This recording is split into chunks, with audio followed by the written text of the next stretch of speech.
सर्वांना नमस्कार आणि परत आपल्या सगळ्यांचं स्वागत करतोय. मान्य शेळके साहेबांचे आभार व्यक्त करतोय की त्यांनी छान प्रकारे शून्य मशागतीबाबत आपले अनुभव कथन केले. नुकतेच ते अमेरिका येथे जाऊन आले आणि त्या ठिकाणी सुद्धा कशा प्रकारे विना नांगरणीची किंवा कमीत कमी मशागतीची शेती होते याबाबत त्यांनी सांगितलं.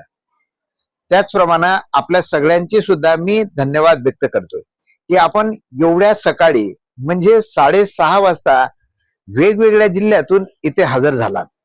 सोबतच आतापर्यंत आपण आपल्या वेगवेगळ्या शंका प्रश्न या ठिकाणी उपस्थित केले आणि त्याच प्रश्नाच्या आधारे आता आपण पुढे जाऊ.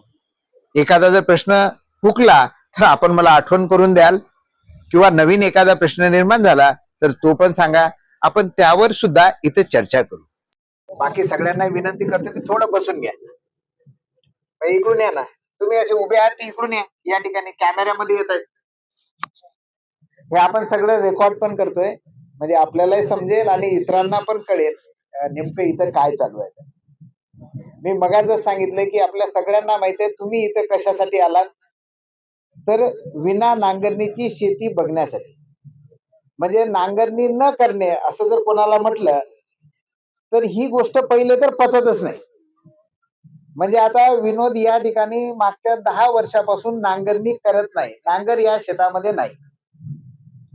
काही वर्ष नांगरणी करत नव्हता पण तरी पास मारायचा छोट्या ट्रॅक्टरची, ती याच्या करता की घरच्यांना करमत नव्हतं.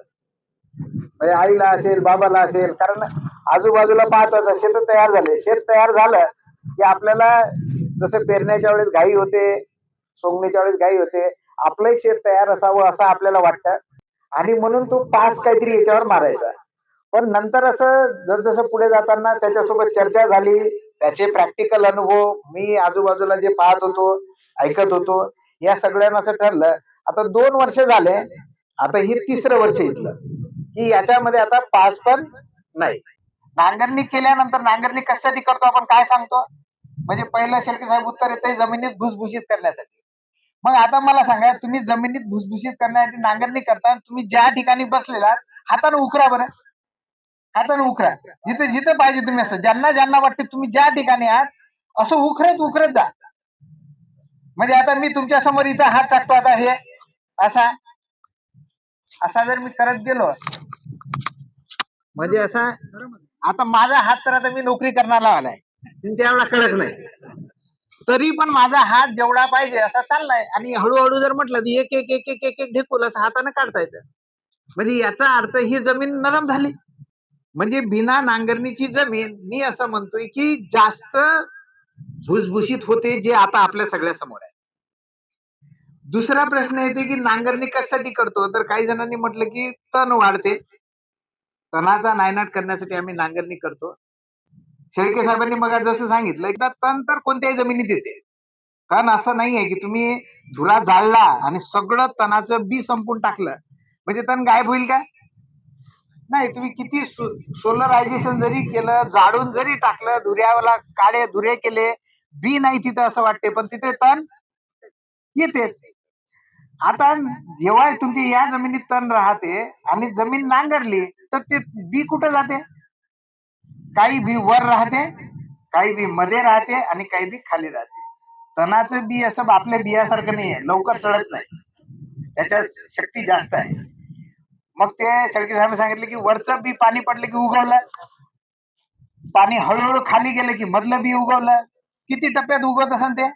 जेवढे त्याचे टप्पे जेवढं खाली गेलं त्याप्रमाणे. आता सांगा, या जमिनीवर पडलेलं तणाचं बी कुठं पडत असेल? वरच. याला जर पाणी भेटलं तर काय होईल?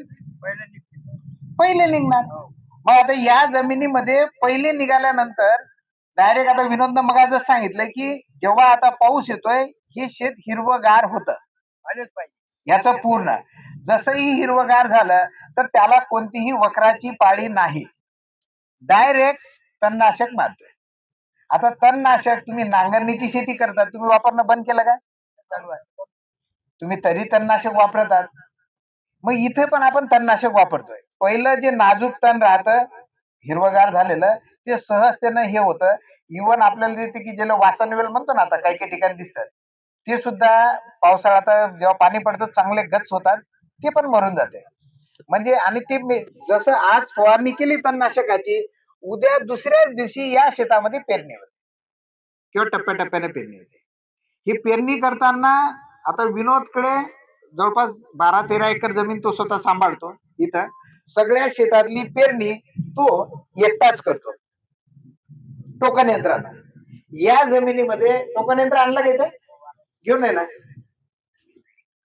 या जमिनीमध्ये आता सुद्धा जर पेरतो म्हटलं तर टोकन यंत्र चालतं.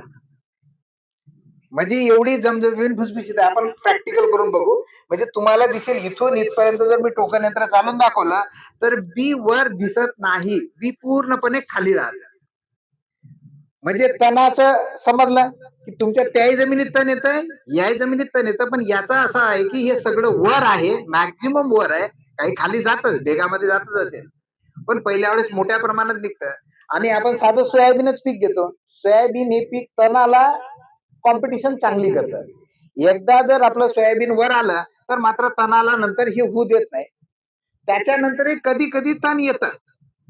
आता पहिली विनोद सायकल दौरा राहायचा, कंटिन्यू तो दररोज आला शेतामध्ये की 1-2 एकर दौरा मारून जायचा. पण मागच्या वर्षी जसजसं त्याला हळूहळू सांगत गेलो की तो दौरा पण मारू नको, नाही आवश्यकता त्याची. मग बाटलंच जास्त तुला तणाचं हे वाटतंय तर तणनाशक वापर. ग्लायसेलच तणनाशक. आता सगळेजण सोयाबीनवर आपण मारू शकत नाही उभ्या पिकामध्ये, पण त्याच्याजवळ टेक्निक आहे किंवा तुमच्याजवळ टेक्निक आहे. त्याला जर हुड व्यवस्थित लावलं, पिकावर जाऊ दिलं नाही, तो व्यवस्थित त्याच्यामध्ये मारतो, तर मधल्या याच्यामध्ये आपल्याला दिसेल की तण निंदाचंही काम नाही, मोठे मोठे तणही होत नाही आणि चांगल्या प्रकारे तण नियंत्रण करता येतं, कारण तणनाशक आज आपल्याजवळ आहे. म्हणजे तणाचा पण प्रश्न नाही आहे. तिसरा प्रश्न काय होता? प्रश्न लिहिले ना सगळे? मला एक एक वाचून दाखव. म्हणजे आपण पहिले काय सांगतो की नांगरणी कशासाठी करतो, तर जमिनीमध्ये पाणी मुरावं. आता या जमिनीमध्ये भुसभुशीतपणा एवढा आहे की पहिलं दुसरं पाणी बाहेरच पडत नाही, आणि थोडंफार पडायला लागलं तर आता जलतारे पण केलेले आहेत. म्हणजे प्रत्येक आउटलेटवर जलताऱ्यामध्ये पाणी बुडते. दुसरं एक असं दिसतंय की या शेतामध्ये आता मागच्या वर्षीचा खूप मोठा पावसाळा होता. या शेतामध्ये एवढाही पावसा असून कोणत्याही कान्याकोपऱ्यात सुद्धा पाणी साचलेलं कधीच राहिलं नाही. म्हणजे याचा अर्थ काय? पाणी तर पडलं, तर ते पाणी सगळं मुरलं या ठिकाणी. म्हणजे एवढी सचित्रता या जमिनीची तयार झालेली आहे.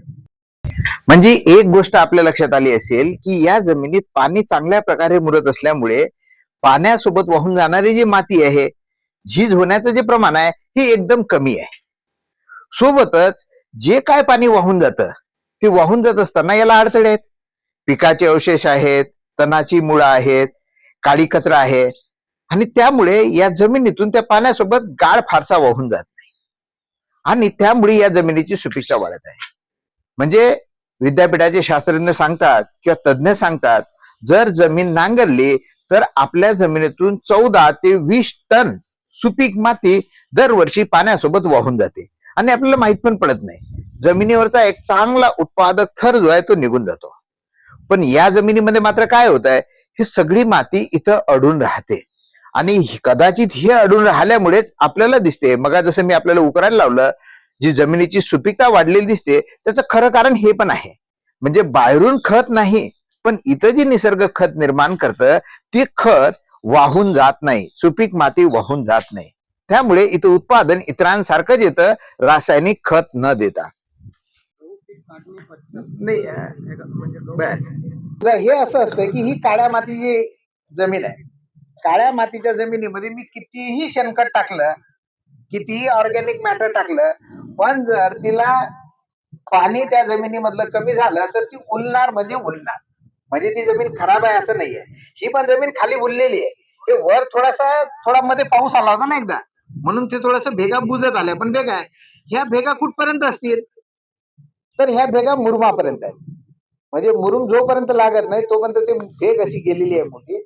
आता जेव्हा पहिला दुसरा पाऊस येतो, या नागरिकीच्या शेतामध्ये असं वाटतं की खूप पाणी साचलं, त्यांना अडवलं, आता ते मुरत असेल. तुम्हाला दिसेल नागरिकीच्या आपण पेरायला जातो, खाली परत खरखर लागते. या जमिनीमध्ये मात्र गच्च पाणी भीती. त्या मुरुमापर्यंत पाणी जाते. कारण इथलं पाणी इथंही असं दिसते की आपल्याला पाणी पडून राहिलं, तिथं हे दिसतं एखाद्या ठिकाणी वाहत ती एका भेगेमध्ये चाललंय. म्हणजे पहिलं दुसरं पाणी तर मुरमामध्ये चांगलं झालं जातं. विहिरीची पाण्याची पातळी पण वाढते, कारण मुरमामधून ते कुठे जाणार आहे, आडवं व्हायला लागतं बऱ्यापैकी, किंवा खाली जागा असेल तर खाली पण चाललं जातं. इथं जलतारे पण केलेले आहेत. दुसरं, पेरणीसाठी आता अवघड नाही, आपल्याला विनोद एकदा करेल. बर, बरोबर. आता पेरणी आपल्याला समजते की यानं करता येते, तर या यंत्रानं आपल्याला सगळेच पिकं पेरता येतात. म्हणजे कापसाची लागवड यानं करता येते. याच्यामध्ये सगळ्याच अरेंजमेंट आहे, तुम्हाला पाहिजे ते अंतर ठेवता येते. एकदा घ्यायचं म्हणजे आता आपण समजू की हे पेरणी योग्य शेत आहे. तुम्ही आपण नांगरणी त्याच्यासाठी करतो ना. आता बी पडून राहिलं, बी दिसते का कुठं?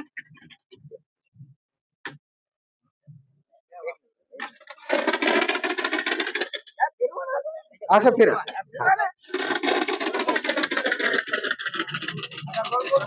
गोल गोल फिरवा, म्हणजे सगळ्यांना दिसेल, सगळ्यांच्या नजरेसमोरून जात आहे.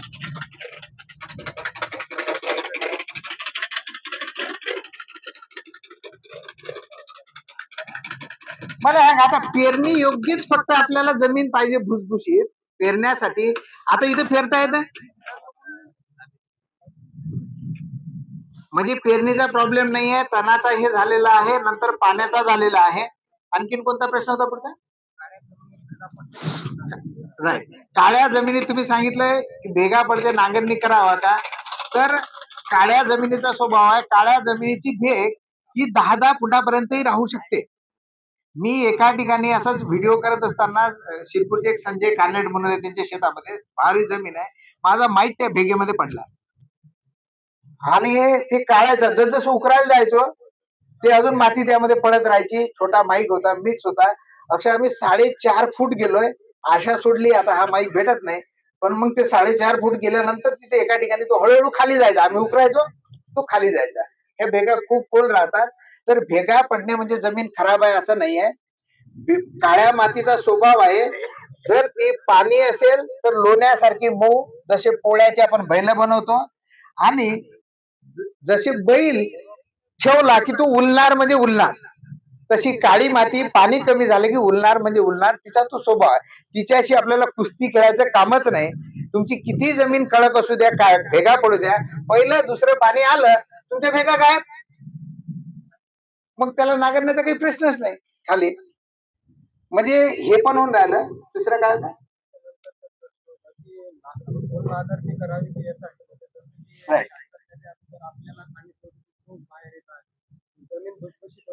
बरोबर बरोबर आहे.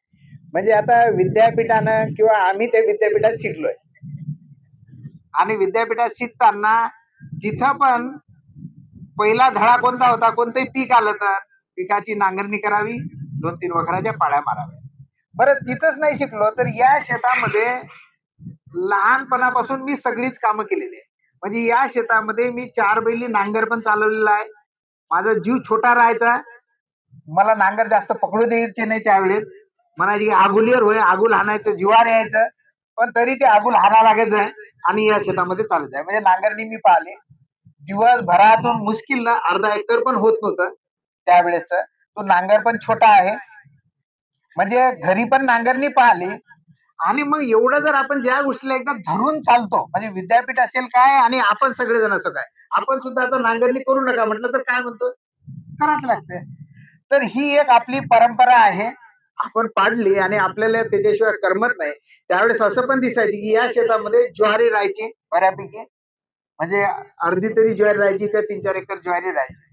आणि ती ज्वारी कोणतं नांगरायचं, तर पहिले ज्वारीचं नांगरायचं. आई इथं आहे. या शेतामध्ये आम्ही लहानपणापासून असं दिसते की जवळपास या जमिनीला बाहेरचा मजूर छोट्या मोठ्या कामासाठी नाही आहे, हार्वेस्टिंगलाच फक्त येत आहे. म्हणजे मी लहान असताना सुद्धा आम्ही 4 भाऊ राहायचो. लागवण करणे किंवा हे करणे किंवा नांगरणीसाठी किंवा फणं वेचण्यासाठी कधीच या जमिनीला मजूर लागलेला नाहीये. आई सोबत आहे, मग फणं वेचताना सगळं असं राहायचं की याची काळी पण शेतामध्ये सोडायची. ही लहानपणापासून सवय लागली. फणही वेचायचे, काळी पण वेचायची, शेत काळं दिसलं पाहिजे. मग आता एवढे संस्कार झाल्यावर आपण पुढे जाऊन काय करणार? ज्या पोरानं जमीन नांगरणं शिकलंय, मी सुद्धा इतरांना सांगायचो की जमीन नांगरायला पाहिजे, कारण विद्यापीठात गेल्यावर तेच झालं. पण जेव्हा हे शास्त्र कळायला लागलं, म्हणजे पहिले अभ्यासात असताना पहिले फुकुओका म्हणून एक शास्त्रज्ञ आहेत, शेळके साहेबांना माहित आहे किंवा काही लोकांना माहित असेल. जपानमध्ये त्यांनी काम केलंय, म्हणजे मी अभ्यास करून त्याच्या आधीचे ते आहेत. त्यांनी खूप केले. जपानमध्ये या पद्धतीनं शेती होते, जे सगळ्यात प्रगत राज्य आपण म्हणतोय. अमेरिकेमध्ये या पद्धतीनं शेती होते. त्याच्या शेत्या पण खूप मोठ्या मोठ्या राहतात, 500-500, 600 एकराचा एकच शेतकरी. तिथे शेतकरी कमी आहेत, पण या पद्धतीने होते. पण मात्र हे शास्त्र चांगलं होतं, अभ्यासात होतं, पण आपल्या इकडे उदाहरण मात्र कुठंच नाही, कोणी शेतकरी करायचं नाही. मग आपल्या भागामध्ये एसआरटी आपण शब्द आता आपण वापरतोय, तर चंद्रशेखर भडसावळे काका यांनी कोकणामध्ये ही भातासाठी पद्धत सुरू केली. बेड तयार करायचे आणि ते परत फोडायचे नाही. तिकडे जास्त पाणी येते, बेड करणं आवश्यक आहे. त्यांना दिसलं की बेड केला आणि एकदा तो केला की फोडायचा नाही, म्हणजे बिना नांगरणी शेती, मशागत करायची नाही. त्यांनी सुरुवात केली. त्याचप्रमाणे आपले प्रताप काका चिपळूणकर आहेत, कोल्हापूरचे, म्हणजे आपल्या इथं वयानं कोणीच नाही तेवढं, एवढं त्यांचं वय आहे. खांबलकर साहेबांच्या शेतामध्ये मागच्या 2 महिन्यापूर्वी आले होते. हात थरथर कापतात, भर उन्हामध्ये बिना एसी मध्ये आमच्यासोबत फिरत होते. ऐकू त्यांना येत नाही, मशीन लावलेली आहे, आणि त्यांनी मात्र पूर्ण जीवन याच्यासाठी खपलं, या शेतीसाठी. म्हणजे ते ऍग्रिकल्चर ग्रॅज्युएट आहेत 1970चे, म्हणजे आपल्या असं बऱ्याचपैकी आपला जन्म पण झाला नव्हता त्या काळातले ते ऍग्रिकल्चर ग्रॅज्युएट आहेत. आणि ग्रॅज्युएट करता असताना त्यांनी ठरवलं होतं की शेती स्वतः करायची, नोकरी करायची नाही. मग शेतीमध्ये पहिले विद्यापीठाच्या नुसार केली, कारण विद्यापीठातून ग्रॅज्युएट होऊन आले.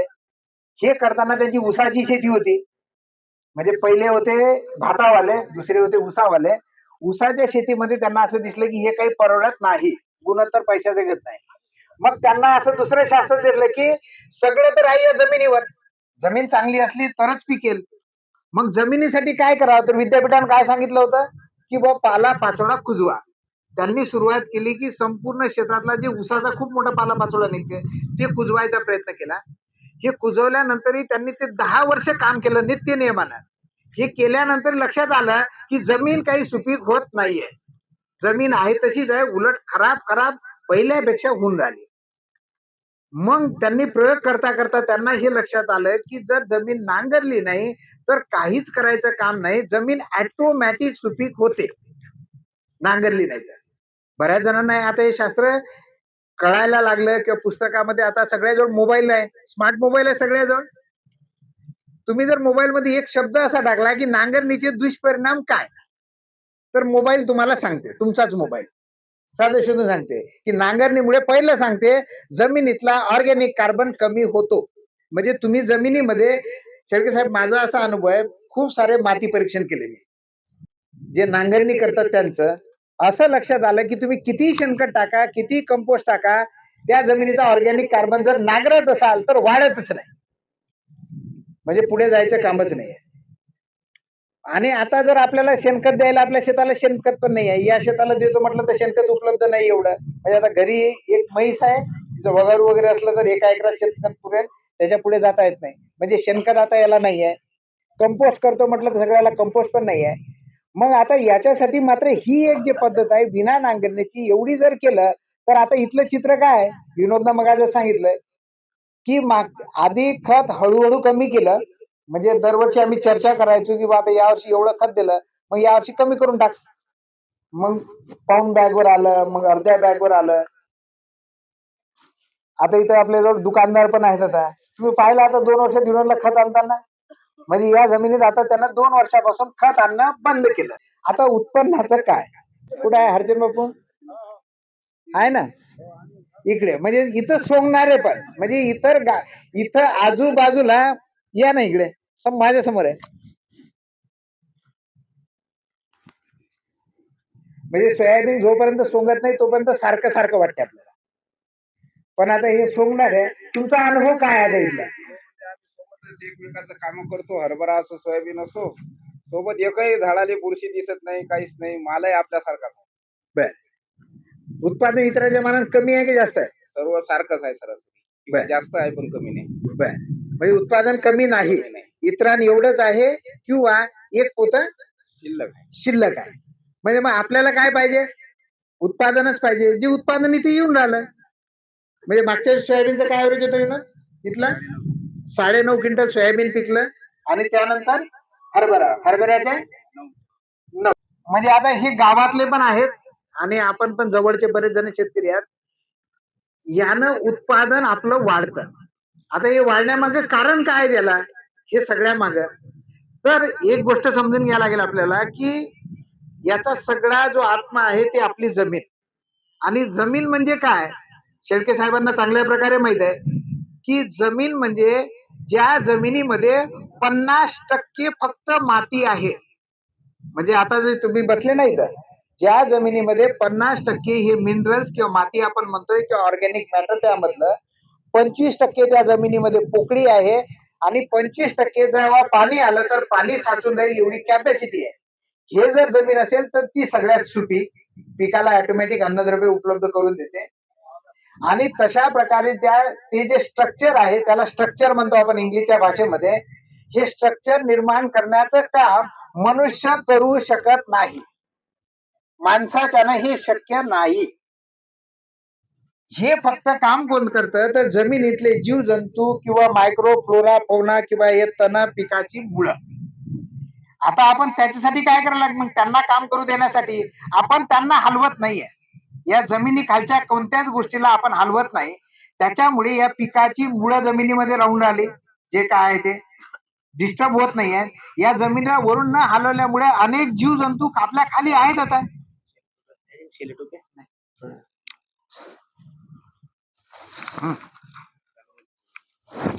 त्यांना न हलवल्यामुळे ते इकडून तिकडून भेगा पाडतायत, छिद्र पाडतायत, कुठंतरी जातायत. त्यांचं काम चालू आहे. पोकळ्या निर्माण करतायत. गांडुळं सुद्धा जमिनीमध्ये राहतात खाली गेलेले.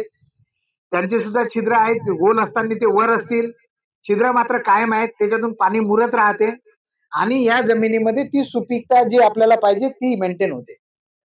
आता जर आपण दुसऱ्या एखादी कडक जमीन आहे तिथली जर एखादी थोंब उचलतो म्हटलं, आता तुम्ही तुमच्या आजूबाजूचं असं करू शकता. जर अशी गवताची थोंब आहे एका दमानं न उचलता थोडी अशी जर उचलली किती हळूवारपणे येते. अशी आल्यानंतर याच्या आजूबाजूची जी माती आहे ही दिसायला कडक आहे. जे नांगरलेली जमीन आहे त्याच्यातलं एखादं ढेकूळ काढा आणि यातलं ढेकूळ काढा. यातलं काय होऊन राहिलं? नरम पण होऊन राहिलं आणि किती एकदम भुसभुशीत पण. म्हणजे वर पेरणी योग्य थर आहे. तर हे अशा प्रकारे जर ते आपण तिथंच राहू दिलं तर याचा त्रास पण काही होत नाही. फक्त दिसायला गदळ दिसतं. आपली पेरणी होऊन जाते. आपल्याला पाहिजे असते उत्पादन. तर हे उत्पादन पण या जमिनीमध्ये चांगलं भेटतं. आणखीन कोणता प्रश्न होता? हळद आणि तूर होतं एक काय पहिले.